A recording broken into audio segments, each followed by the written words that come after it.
എമ്പുരാൻ വിവാദം കാരണം മോഹൻലാലും ബാല്യകാല സുഹൃത്ത് സുരേഷ് കുമാറും വീണ്ടും അടുത്തു. സിനിമ കൊണ്ടുണ്ടായ നേട്ടമായിട്ടാണ് ഇതിനെ മോളിവുഡ് വിലയിരുത്തുന്നത്. സുരേഷ് കുമാറിനെ അപമാനിച്ച് ആന്റണി പെരുമ്പാവൂർ ഇട്ട പോസ്റ്റും വലിയ രീതിയിൽ ചർച്ചയായി മാറിയിരുന്നു. പിന്നീട് ഈ പോസ്റ്റ് ആന്റണി പിൻവലിച്ചു. നിർമ്മാതാക്കളുടെ സംഘടനയുടെ കടുത്ത നിലപാട് കാരണമായിരുന്നു ഇത്. എമ്പുരാനെതിരെ സംഘ് പരിവാർ അതിശക്തമായ നിലപാടെടുത്തതോടെ സുരേഷ് കുമാറിനെ അടുപ്പിക്കേണ്ടത് ആന്റണി പെരുമ്പാവൂരിന്റെ അനിവാര്യതയായി മാറി. സുരേഷ് കുമാറിനെ ആന്റണി ഫോണിൽ വിളിച്ചു. ആത്മാസുഹൃത്തായ സുരേഷ് കുമാറിനെ മോഹൻലാലും നേരിട്ട് വിളിച്ചു. ഇതോടെ സുരേഷ് കുമാറും മോഹൻലാലിന്റെ ടീമുമായുള്ള എല്ലാ പ്രശ്നങ്ങളും ഇവിടെ തീരുകയാണ്. RSSും BJPയുമായി ഏറ്റവും അടുപ്പമുള്ള വ്യക്തിയാണ് സുരേഷ് കുമാർ. PP മുകുന്ദൻ BJPയുടെ ജനറൽ സെക്രട്ടറി ആയിരുന്നപ്പോൾ മുതൽ പരിവാർ പ്രസ്ഥാനങ്ങളുമായിട്ടാണ് സുരേഷ് കുമാർ ചേർന്ന് പ്രവർത്തിച്ചത്. RSS ചാനലായ ജനം TVയുടെ വർക്കിംഗ് പ്രസിഡന്റാണ് സുരേഷ് കുമാർ.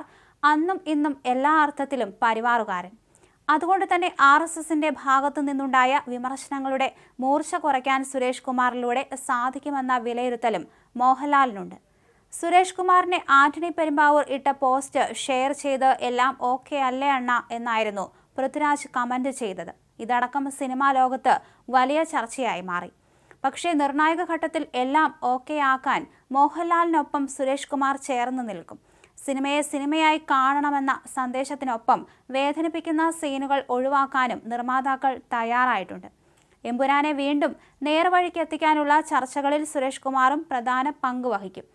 കേന്ദ്ര സെൻസർ ബോർഡിനെ അടക്കം ഇതിൽ പങ്കാളിയാക്കാനാണ് നീക്കം.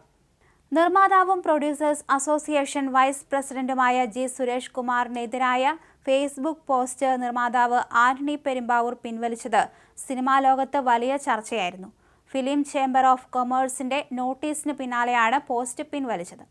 നിർമ്മാതാക്കളുടെ സംഘടന തീരുമാനിച്ച സമരം പ്രഖ്യാപിക്കാൻ വിളിച്ചു ചേർത്ത വാർത്താ സമ്മേളനത്തിൽ G. സുരേഷ് കുമാർ നടത്തിയ പരാമർശങ്ങളാണ് ആന്റണി പെരുമ്പാവൂരിനെ ചൊടിപ്പിച്ചത്. താൻ നിർമ്മിക്കുന്ന ചിത്രമായ എമ്പുരാന്റെ ബഡ്ജറ്റ് സുരേഷ് കുമാർ വെളിപ്പെടുത്തിയതാണ് ആന്റണിയെ പ്രകോപിപ്പിച്ചത്. സിനിമാ സമരത്തിനെതിരായ നിലപാടായിരുന്നു ആന്റണി പെരുമ്പാവൂർ സ്വീകരിച്ചത്. എന്തെങ്കിലും നിക്ഷിപ്ത താൽപര്യക്കാരുടെ വാക്കുകളിൽ സുരേഷ് കുമാർ പെട്ടുപോയതാണോ എന്ന് ആന്റണി സംശയം പ്രകടിപ്പിച്ചിരുന്നു.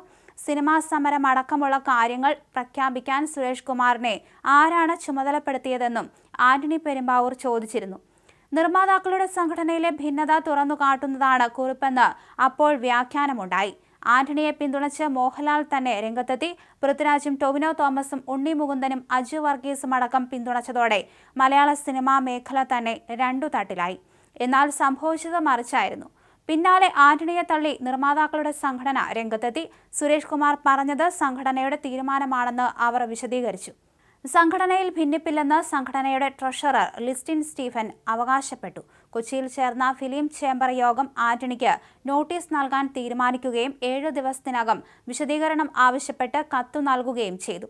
ഇതിനിടെ മാർച്ച് 25-ന് ശേഷം റിലീസ് ചെയ്യുന്ന സിനിമകളുമായി കരാർ ഒപ്പിടുന്നതിന് മുമ്പ് ചേംബറിന്റെ അനുമതി വാങ്ങണമെന്നാവശ്യപ്പെട്ട് ഫിയോക് അടക്കമുള്ള സംഘടനകൾക്ക് കത്ത് നൽകിയിരുന്നു. ഇത് മാർച്ച് 27-ന് ഇറങ്ങുന്ന എമ്പുരാനെ ലക്ഷ്യമിട്ടാണെന്ന് വ്യാഖ്യാനമുണ്ടായി. ഇതിനെല്ലാം പിന്നാലെയാണ് ആന്റണി സംഘടനകൾക്ക് വഴങ്ങി പോസ്റ്റ് പിൻവലിച്ചത്. അതിനുശേഷം റിലീസായ എമ്പുരാൻ ആന്റണിയുടെ പ്രതീക്ഷകളെയെല്ലാം തെറ്റിച്ച് വിവാദമായി മാറി.